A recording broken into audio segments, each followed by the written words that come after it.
1000 ஆண்டுகள் பழமையான பாண்டிய மன்னர்கள் கட்டிய முதல் முருகன் கோவில் எங்கே இருக்குன்னு தெரியுமா?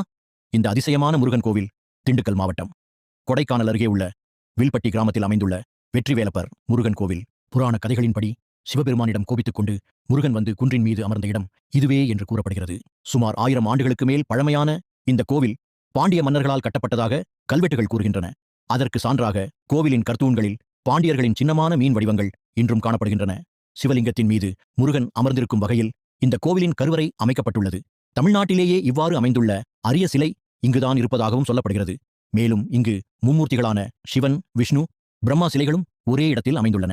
சிலர் கூறுவது போல் இந்த கோவில் பழனி மலைக்கோவிலுக்கு முன்பே உள்ளதாக நம்பப்படுகிறது. இனிமையான இயற்கை சூழலை ரசிக்க கொடைக்கானல் பயணம் செய்பவர்கள் மறக்காமல் இந்த பழமை வாய்ந்த வில்பட்டி வெற்றிவேலப்பர் முருகனை தரிசித்து அவரின் அருளை பெற்று வரலாமே. முருகன் அருள் எல்லோருக்கும் கிடைக்கட்டும்.